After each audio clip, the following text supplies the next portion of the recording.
Nos conta um pouco da nossa história, da nossa trajetória com Deus, particularmente aí da família Borges, né? Alguns Borges lá em casa só eu que comumo esse nome. Um é Magalhães, o outro é Mendes, mas é tudo família Borges. Mas vamos lá.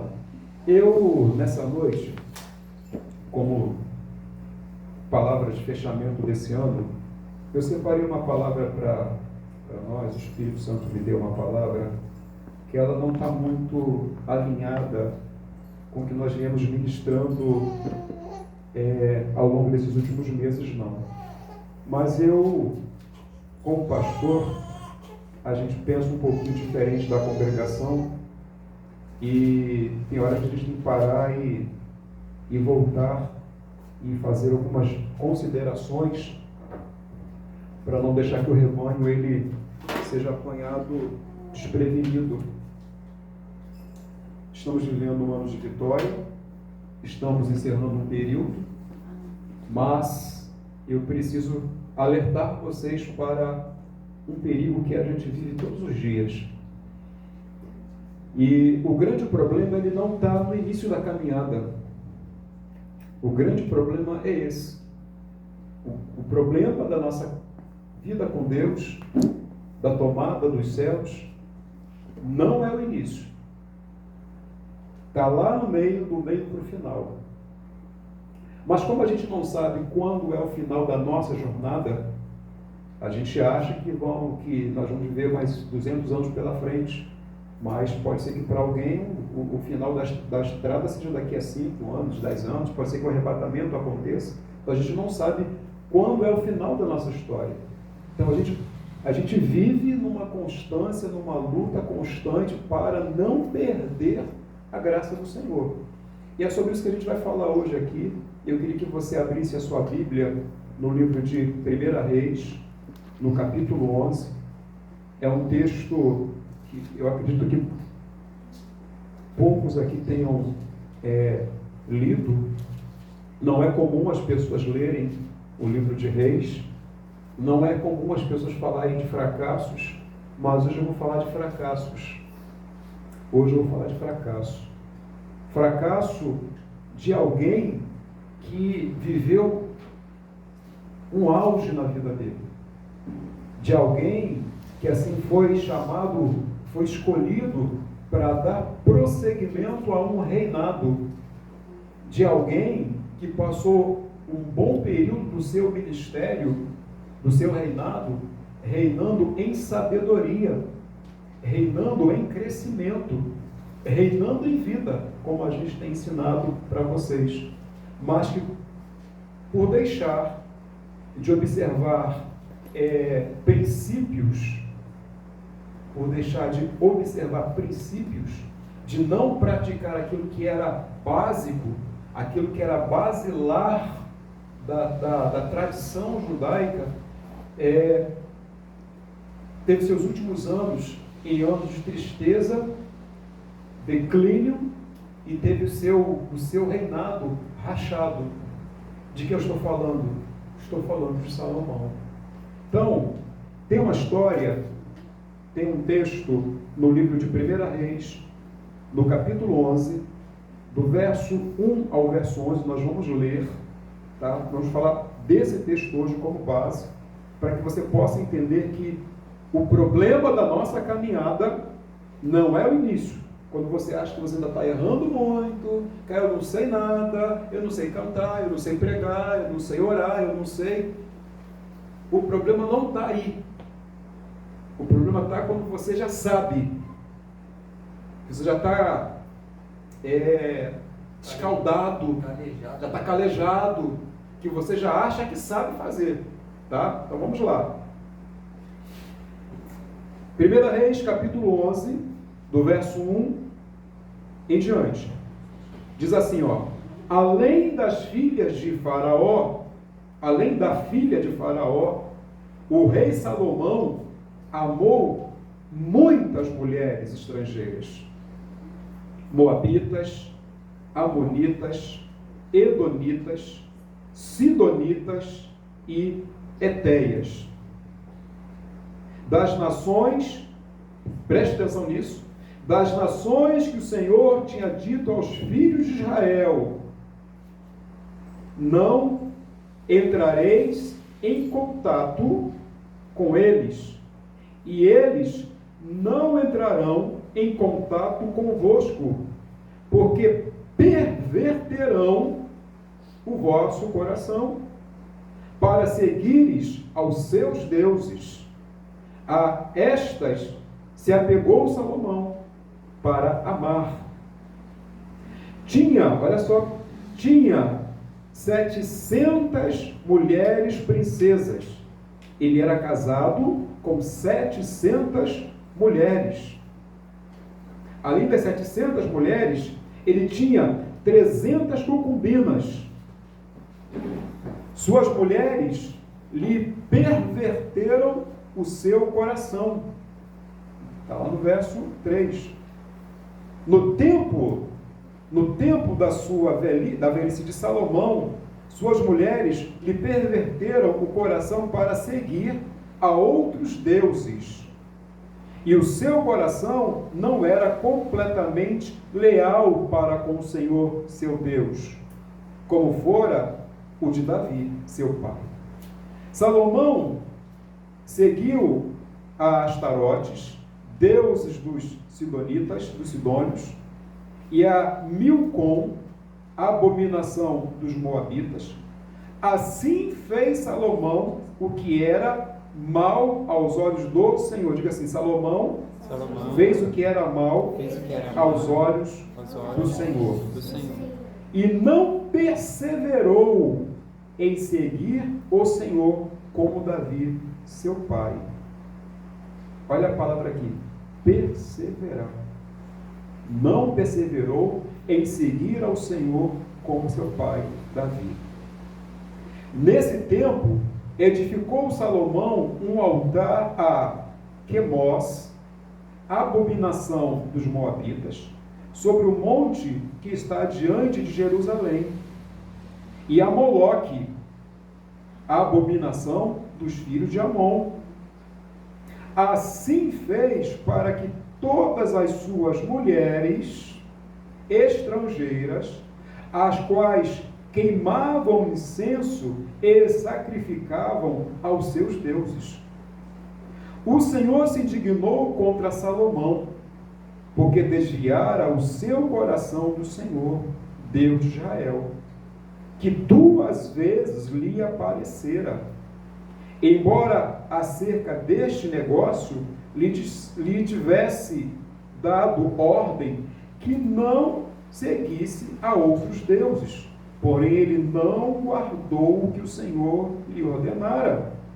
Assim disse o Senhor a Salomão: já que houve isto entre ti, que não guardastes a minha aliança e os meus estatutos que te ordenei, certamente rasgarei de ti este reino e darei aos teus servos. Olha que situação terrível a gente encontra na palavra. Um varão que foi concebido por permissão divina para dar prosseguimento ao maior rei, humanamente falando, que Israel já teve, que foi Davi. Aquele que Deus não tinha, Deus tem uma aliança perpétua, que por meio de Davi existe uma aliança perpétua com Israel. E Deus disse que para Davi, que se ele fosse fiel a ele, não faltaria uma luz, ou seja, um rei, alguém que governasse a casa de Israel. E agora esse filho que foi dado a ele para dar prosseguimento ao seu reinado, agora vai sucumbir por causa de não observar uma coisa básica que Deus havia falado, que era fazer aliança, se aliançar em casamento com mulheres, ou se fosse uma mulher, com homens que não professavam o mesmo credo, que não amava a Deus como o israelita, como o homem de Deus, a mulher de Deus deve amar ao Senhor. Esse mesmo homem chamado Salomão, a gente conhece um pouco do texto, um pouco da história dele, é o mesmo que quando começou a sua caminhada, foi a Deus e pediu a Deus sabedoria. Então você perceba que a pessoa, quando ela inicia na caminhada, tudo que ela deseja é servir a Deus com o coração íntegro. E pede a Deus, todos nós sempre pedimos a Deus aquilo que a gente acha que falta em nós. Nós não somos capazes de fazer nada, nós em nós mesmos, não somos capazes de realizar nada com excelência para Deus. Todos nós temos as nossas limitações. Então, quando a gente recebe Jesus, quando a gente entrega a vida no altar do Senhor, que a gente recebe de Deus o nosso chamado, normalmente a gente vai ao Senhor e ora, Senhor, me ajuda, me capacita nisso, naquilo outro, me dá o dom, me dá o talento que eu preciso para desempenhar a sua obra. E não foi diferente na vida de Salomão. Quando ele entendeu o que Deus tinha com ele, o chamado de Deus para com ele, a excelência do que Deus tinha dado para ele fazer, ele se colocou em oração diante do Senhor e pediu: Senhor, me dá sabedoria para governar um povo tão grande, tão excelente, um povo que é preciosidade para o coração de Deus. E assim Salomão iniciou a sua jornada. Estudando a história de Salomão, vocês vão ver que a metade do reinado de Salomão foi um reinado de sabedoria. Nós vamos usar um texto no final dessa mensagem que vai retratar os anos de sabedoria de Salomão na presença do Senhor. Mas o que foi que aconteceu para que Salomão perdesse essa graça, perdesse essa intimidade? Simplesmente, ele deixou que a sua vaidade, que a sua virilidade, que a sua capacidade de formar família, introduzisse no reinado dele pessoas que não tinham a mesma fé que ele.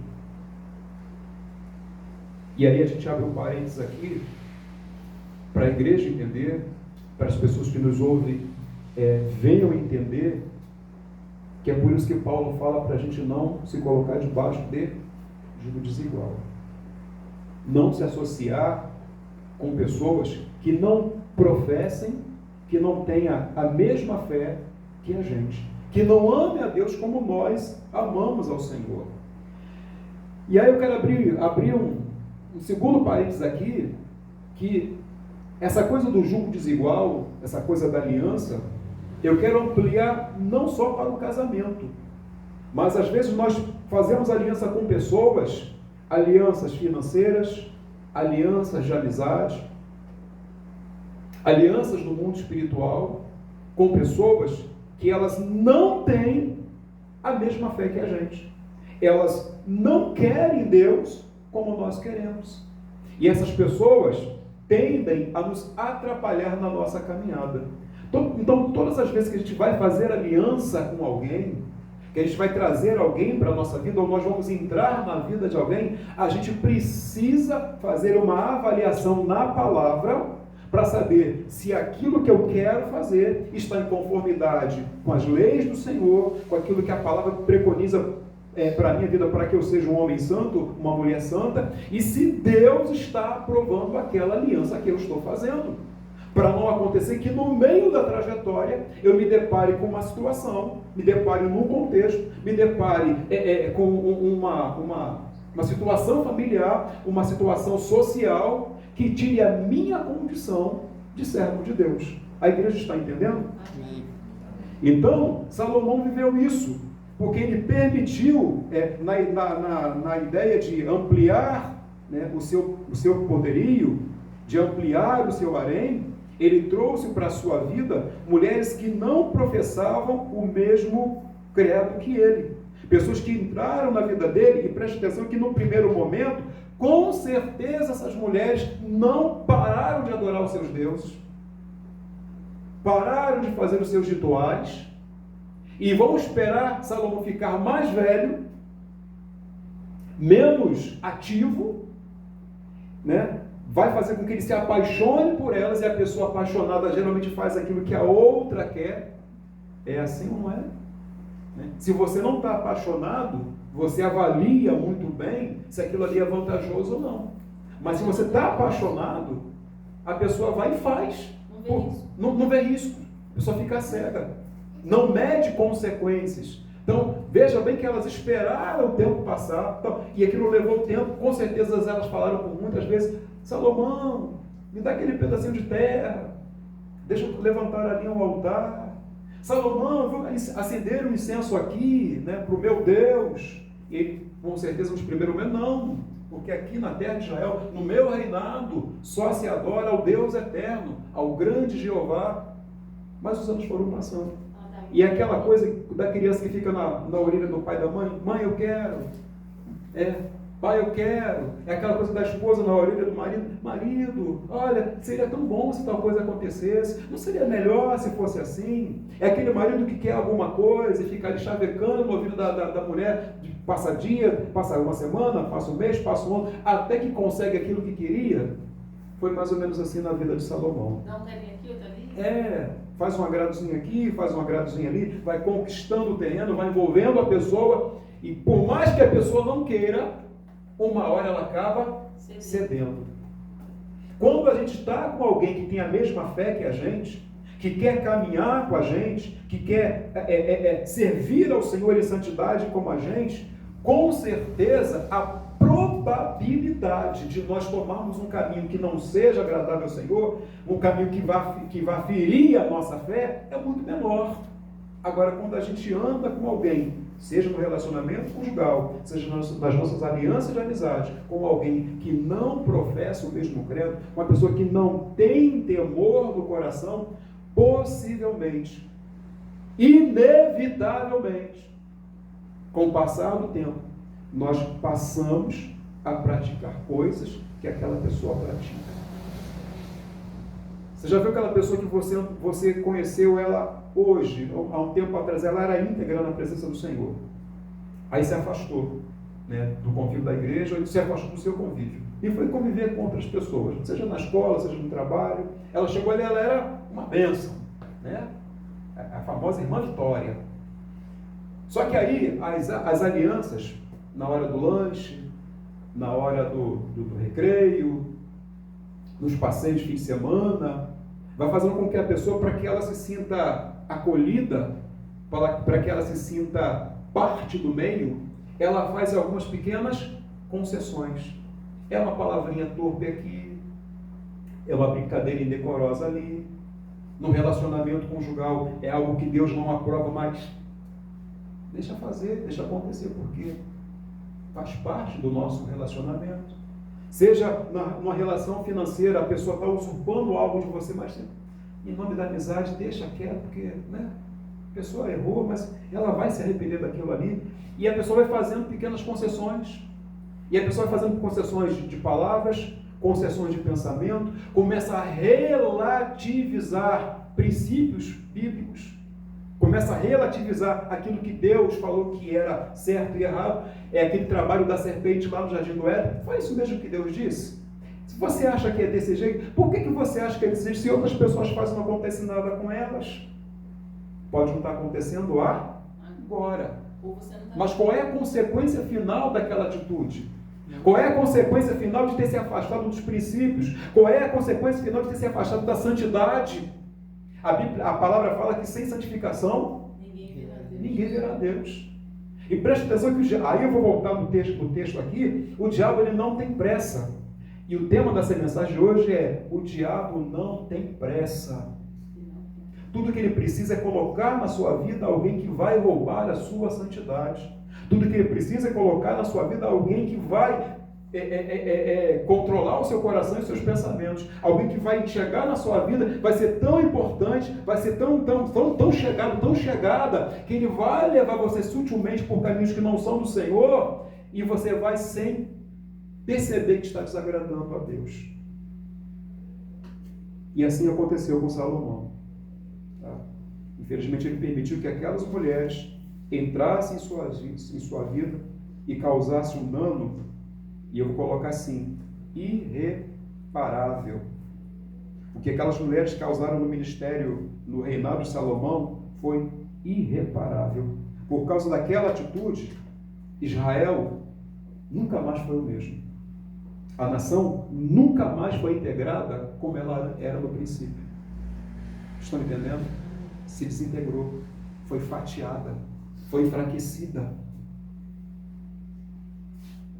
E aí, eu quero que você abra sua Bíblia, por favor, no livro de Gênesis, capítulo 3. Gênesis, capítulo 3. É um texto que vocês já leram muito ao longo do ano, nós já lemos muito ao longo do ano, mas cabe hoje aqui fazer referência, sabe, do tempo que o diabo precisa para nos engodar, nos fazer trair o Senhor. Em Gênesis capítulo 3, no verso 6, está escrito assim: vendo a mulher que aquela árvore era boa para comer e agradável aos olhos, e árvore desejável para dar entendimento, tomou o seu fruto e comeu e deu também ao seu marido, que estava com ela, e ele comeu. Aí eu pergunto para você uma coisa: você acha que essa queda se deu do dia para a noite? De forma nenhuma. A serpente, ela estava no jardim, ela tinha um relacionamento de convívio com Adão e com Eva, estava estudando o procedimento daquele casal, observava como olhava para a árvore, observava as várias vezes que chegava diante daquele fruto e ficava observando, né, talvez as conversas que os dois tinham na sua intimidade, e foi percebendo: existe uma oportunidade aqui, existe uma brecha aqui. E agora ele vai se apresentar numa conversa informal, numa conversa de final de dia, aliás, de meio de dia, e vai falar só: come dessa fruta aí, porque ela vai te trazer o entendimento que vocês estão desejando há tempo. Ela vai trazer a vocês o poder, a liberdade que vocês querem há muito tempo.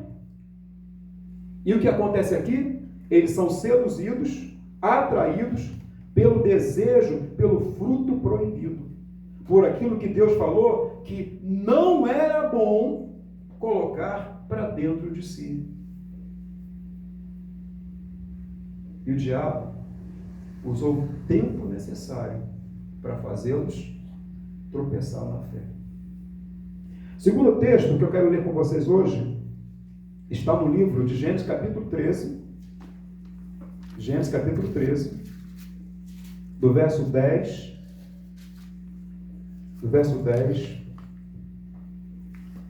e 11. Posso ler? Levantou Ló os olhos e viu toda a campina do Jordão, e era toda bem regada, antes do Senhor ter destruído Sodoma e Gomorra. E era como o jardim do Senhor. Era como o quê? O jardim do Senhor. O jardim do Senhor, na verdade, é o Éden. Veja, essa história não se repete. E era como o jardim do Senhor, como a terra do Egito, na direção de Zoar. 11.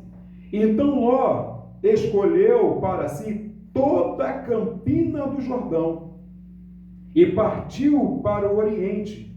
Assim se apartaram um do outro. Olha para mim, por favor. Aqui a gente vê uma ruptura, uma decisão errada, baseada em lucros e negócios. Havia uma fusão de empresa, que era a empresa de pastorio de Abrão e a empresa de pastorio de Ló. Chegou um momento que ambos cresceram tanto que foi criada uma situação entre eles para que eles tivessem que se separar. Situação criada pelo inimigo. Porque o problema não estava entre Ló e Abrão. O problema estava entre seus pastores. Mas preste atenção que agora eu vou entrar na pessoa de Ló. Ele olha para aquilo que é aparente. Ele foi atraído por aquilo que era bonito, para aquilo que era vantajoso. E na vida, na nossa vida com Deus, na nossa caminhada com o Senhor, virão momentos em que Satanás vai mostrar para nós situações muito vantajosas. Para nos tirar da onde? Do centro da bênção de Deus. Porque com quem é que estava a bênção? Era com Ló ou era com Abraão? Com Abraão. Então agora vai se criar uma situação para que Ló saia do local da sua vitória, do local de debaixo daquele que tinha autoridade e poder para abençoar o seu crescimento. Então ele foi seduzido por algo que era aparente e vantajoso. E o Espírito Santo nos faz nessa noite entender que nos negócios que a gente vai implementar ao longo dos anos, os nossos empreendimentos futuros precisam estar em estreita ligação com aquilo que Deus tem para nós. E nós não olharmos para aquilo, não deixar que o nosso olhar, aqui alguma coisa que seja aparentemente muito bonito e vantajoso, nos tire do centro da vontade de Deus. Porque o inimigo, ele não tem pressa para nos tirar da presença do Senhor. Tudo que ele precisa é de uma oportunidade. Então o diabo, ele cria oportunidades nos nossos relacionamentos. O diabo procura, ele procura oportunidades nos nossos relacionamentos. O diabo procura oportunidade em coisas vantajosas, coisas que o nosso coração está desejando. E é isso que a gente precisa vigiar. Abra sua Bíblia ainda no livro de Josué. Livro de Josué, no capítulo 7. No verso 21, tem um texto que diz assim, quando vi entre os despojos uma boa capa babilônica e 200 ciclos de prata e uma cunha de ouro de peso de 50 ciclos, cobicei e tomei-as então, e escondi-as na terra, no meio da minha tenda, e a prata debaixo da capa. Você vai encontrar esse texto ainda no livro de Juízes, no capítulo 14, no verso 17, em Juízes 16, 17, em 1 Samuel, capítulo 13 e 12. Estamos falando de quem? De Acã. Algumas pessoas aqui nunca ouviram falar do pecado de Acã. Deus havia falado que não era para trazer nada do meio dos incircuncisos para a sua vida. Nada que fosse oferecido a outros deuses. Mas agora ele vai olhar para coisas que eram vantajosas, coisas que logravam lucro, que lhe traziam riqueza, e independente do que Deus havia falado, ele vai trazer para a sua vida, colocar dentro da sua casa, porque a tenda era a sua casa. Os nossos irmãos do passado viviam em tendas. Então ele vai trazer aquilo que era contaminado, aquilo que era consagrado a deuses, e vai trazer para dentro da sua casa. E aqueles objetos vai trazer o quê? Maldição para a sua vida. E justamente para dar maldição para a sua vida, para a sua família. E o que eu entendo com isso? Cuidado com as coisas que você vai receber ao longo da sua caminhada. Tem coisas que é bonito, tem coisas que trazem lucro, tem coisas que são belas, tem coisas que vale a pena para a pessoa normal, seria bom trazer para a nossa casa. Vai valorizar a nossa vida, vai valorizar o nosso imóvel, vai valorizar, as nossas posses. Mas se é consagrado, se tem origem duvidosa, se tem origem em maldição, não traga para a sua vida. Porque aquilo ali é uma oportunidade do diabo para tirar você da presença do Senhor. Então, às vezes, o homem, ele é atraído por causa dos frutos, daquilo que é bom aos olhos. Às vezes, ele é atraído por causa de alguma coisa que seja vantajosa, e às vezes ele é atraído porque ele traz para a sua vida alguma coisa que desagrada ao coração de Deus.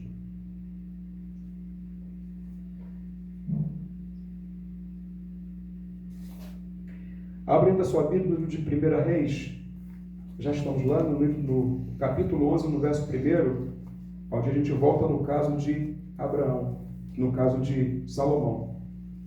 No verso 1 diz assim, deixa eu pegar aqui para ler de novo com vocês.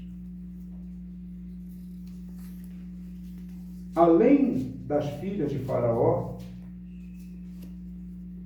o rei Salomão amou a muitas mulheres estrangeiras, as moabitas, as amonitas, edonitas, sidonitas e etéreas.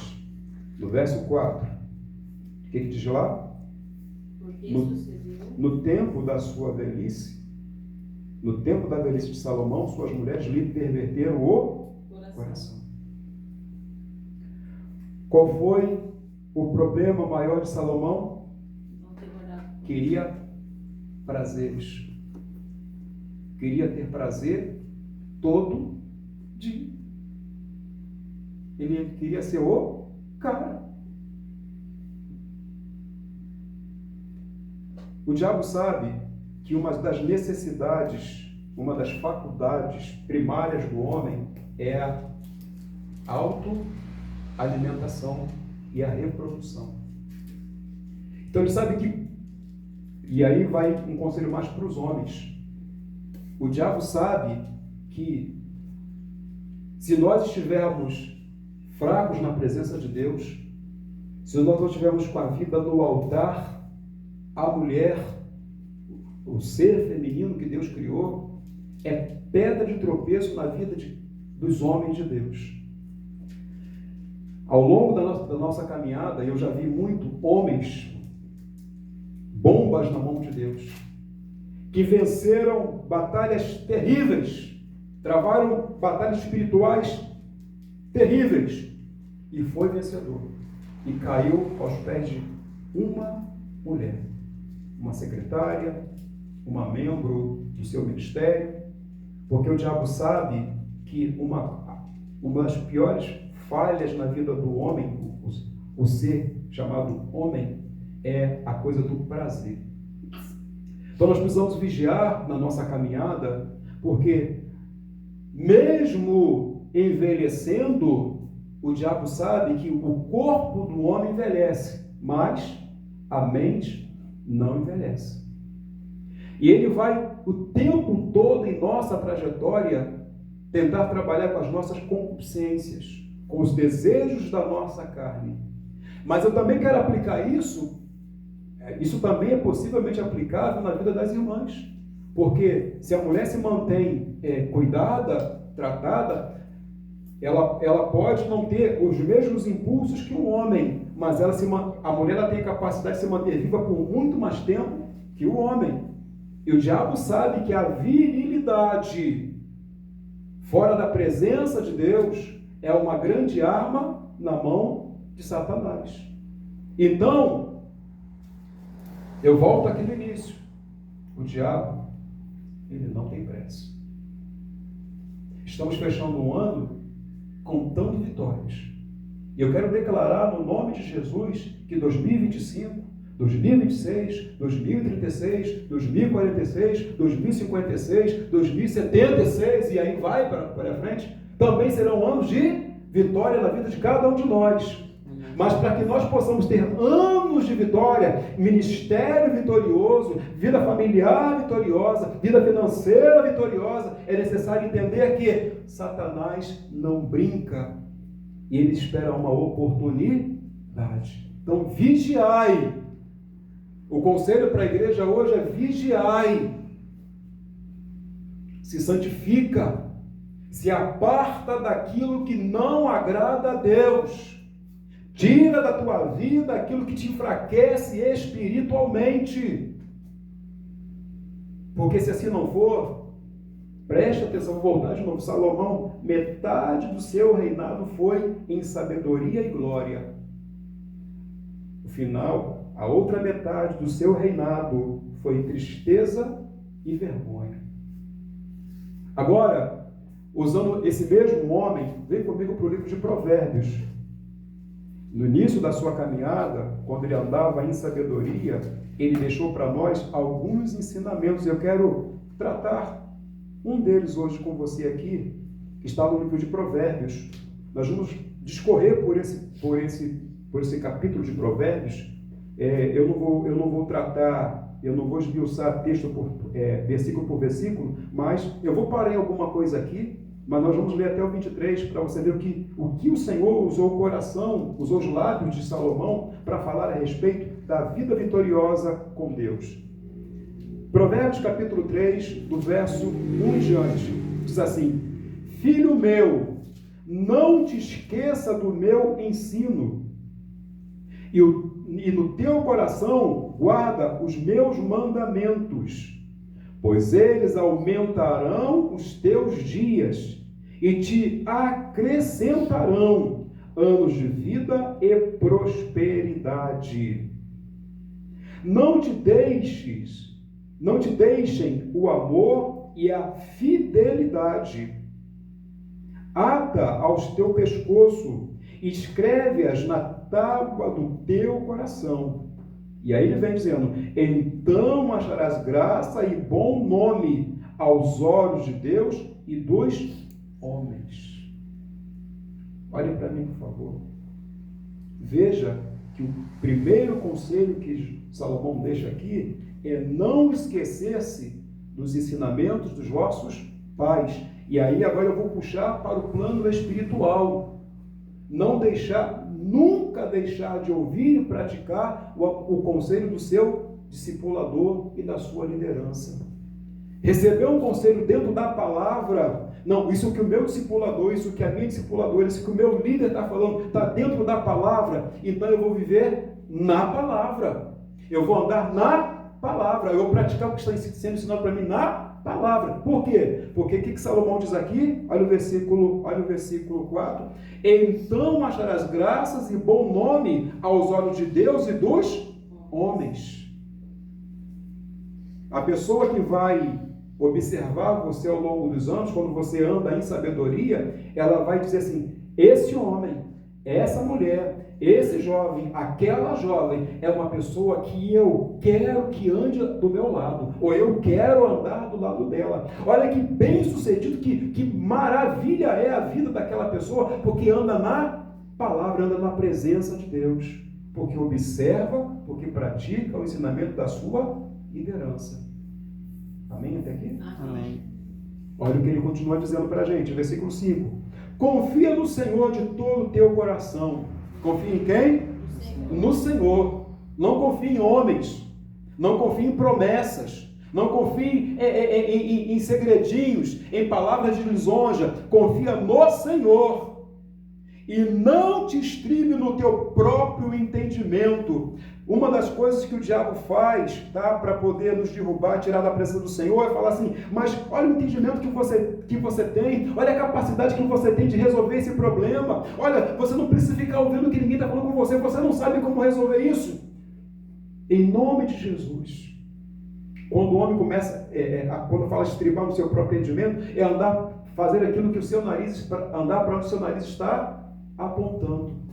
É agir de acordo com a tradição da família. Na minha família tudo sempre foi resolvido dessa maneira. Mas antes você estava na tradição da família, agora você está na tradição da palavra.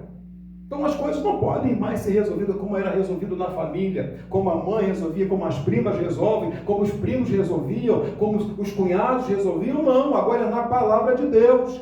E tem pessoas, eu sou formado, eu tenho entendimento em determinada área, eu vou resolver desse jeito. Às vezes, o jeito que a gente sabe, humanamente falando, está certo. Está dentro da lei, está dentro dos princípios, mas Deus não quer resolver daquela maneira. Porque, preste atenção numa coisa, às vezes na vida, embora você tenha direito, você tem que perder.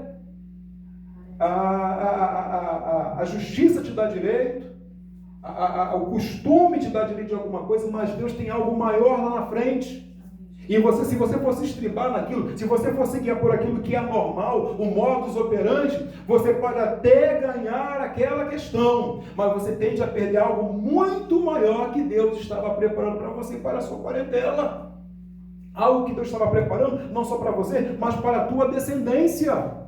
Por quê? Porque se estribou, fez aquilo que o seu coração dizia que era o melhor. Então, o que Salomão fala para a gente aqui, ó, não se estribe pelo seu entendimento. 6. Reconhece o Senhor em todos os seus caminhos, e Ele endireitará as suas veredas.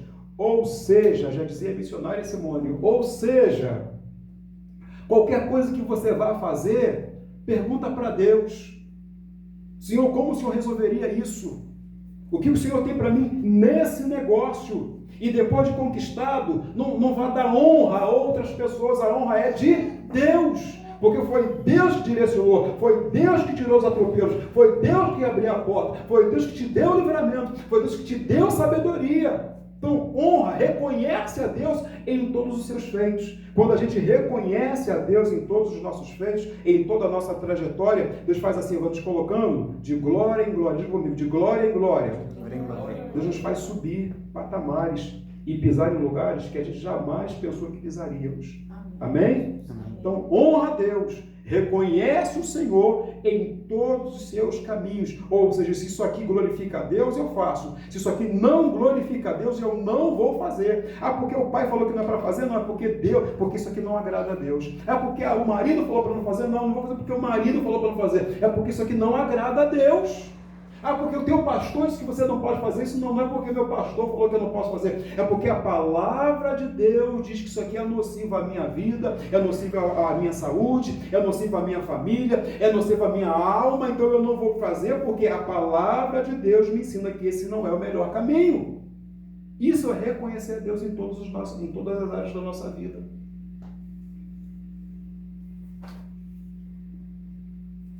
Continua. Não sejas sábios aos teus próprios olhos. Teme ao Senhor e aparta-te do mal. Isto será saúde para o teu corpo e refrigério para os teus ossos. Honra o Senhor com a tua fazenda. Aí aqui entra o princípio financeiro. Provérbios 3:9. Quem não é dizimista vai viver em desgraça, vai ficar comendo daquilo que cai da mesa. Mas olha aqui, ó, honra o Senhor com as tuas fazendas e com as primícias de toda a tua renda. Aí o que ele diz no versículo 10? Então se encherão os teus celeiros abundantemente e transbordarão de vinho os teus lagares. Segredo de prosperidade financeira. Filho meu, 11, filho meu, não rejeites a disciplina do Senhor, nem te enojes da sua repreensão, porque o Senhor corrige aquele a quem ama, assim como o pai ao filho a quem quer bem. Ai. Eu falei para alguém esses dias passado, que há momentos que o pastor, foi em pé ali, não sei com quem eu estava falando, mas que o pastor tenha o cajado, né? Foi para mim. Que tem hora que o pastor vai ter que dar uma varadinha. Senta aí, agora você vai ouvir. Você não vai fazer. Por quê? Porque Deus não quer que a ovelha, Deus não quer que a gente se perca, e o pastor está na incumbência de mostrar o caminho da verdade. Mas tem gente que quando ela recebe a repreensão, ela vira um bode enfurecido. Se transforma, vira um pitbull, porque não gosta de ouvir verdade. Fica. E se esquece que porque em mim ninguém manda. Porque eu quero fazer e pronto, é a minha vontade. Deus, não, diga comigo, Deus não quer que nenhum de nós se perca. Por isso, às vezes, eu serei corrigido. Agora eu digo para vocês, em amor. Amém. Porque a função da liderança é corrigir em amor. Senta aqui, vamos conversar. Você acha que esse caminho que você está tomando é o melhor? Se colocar dentro da tomada, vai tomar choque. Você acha que a consequência de você estar indo, desse compromisso que você está assumindo, dessa aliança que você está fazendo, esse negócio que você quer comprar, né, dessa viagem que você quer fazer, desse modo de viver que você está assumindo, isso vai te trazer benefício? Mas eu quero. No mínimo, para ouvir. Na hora, para tentar, né? Mas ouça. E depois coloca a cabeça no travesseiro e vá meditar naquilo que foi, na orientação que recebeu. E aí, com muito bom livre-arbítrio que nós temos, coloque em prática aquilo que foi ensinado. Porque livre-arbítrio na vida do crente é uma coisa que eu vou ensinar para vocês uma outra hora. Porque o caminho da salvação, no caminho da salvação, não existe livre-arbítrio. Não existe livre-arbítrio. Ou eu ando em santidade, ou eu não verei a glória de Deus. Então tem essa coisa, eu vou fazer se eu quiser. Não. Mas a consequência é sair do plano da salvação. Vamos lá. Então, cadê onde eu estava? 13. Bem-aventurado o homem que encontra sabedoria e o homem que adquire conhecimento, pois ela é mais proveitosa do que a prata e mais lucro do que o ouro. Mais preciosa é do que os rubis. Tudo que podes desejar não seja comparado a ela. Aqui, ele está dizendo para mim e para você o seguinte: buscar e viver como uma pessoa sábia. Pare de tomar decisões atabalhoadas. Pare de errar naquilo que você já sabe que já deu errado para outras pessoas. Deixa de ser cabeça dura. Deixa de ser obstinado. Para outra situação, para de responder a primeira palavra que vem ao coração. Para de dizer sim para aquilo que tem que ser dito não. E para de dizer não para aquilo que já deveria ter dito sim há muito mais tempo. Para de permitir que pessoas que não querem o teu bem continuem frequentando a sua vida. E pare de frequentar a vida de pessoas que quando você sai de lá, você sai pior do que quando você foi. Viver em sabedoria, pare de comer aquilo que faz mal ao seu corpo, que não é teu, que é templo do Espírito Santo, que vai fazer você parar lá na maca da Rafaela. E ela vai falar assim: tu tá aqui, irmão? Lembra que era para parar de comer aquele negócio? Tem uma vida regrada, tem uma vida saudável. Por quê? Porque isso vai te dar mais anos de vida. Saudável. Menos gasto com farmácia. Menos gasto com farmácia, mais lazer. Mais prazer em família. Amém ou não amém? Amém. Vida saudável é curtir mais tempo os filhos, é curtir mais tempo o marido, é curtir mais tempo a esposa, é curtir aquilo que você trabalhou tanto para conseguir. Eu conheci muita gente que trabalhou a vida toda para conquistar. Quando conquistou, deixou para o segundo casamento, porque só trabalhava, não se cuidava, não comia direito, não dormia direito, não ia médico. Estão entendendo? Então seja sábio. Quem adquire sabedoria, adquire a coisa mais preciosa que um homem pode ter, que o ser humano pode ter. Quando a gente anda em sabedoria, a gente não se mete, a gente não se envolve em questões que nós não precisamos estar arrolado. Quando a gente tem sabedoria, a gente fala com equidade. Só fala aquilo que tem que falar. Se não tem que falar, não fala. Está entendendo? Se não tem que responder, não responde. Tem gente que nos faz pergunta só para nos envolver no processo. Como é que você vai saber se é para responder ou não? Se é para ficar calado ou não? Esteja em espírito, seja sábio essa questão. Aí o que Paulo fala, combater o bom Combate. Tem coisas que você não tem que se envolver. Tem respostas que você não tem que dar. É aquela coisa assim, ó, você quer me envolver nessa situação? Fala com a minha mão. Eu não vou ficar dando trela para você. Eu não vou me envolver nesse contexto.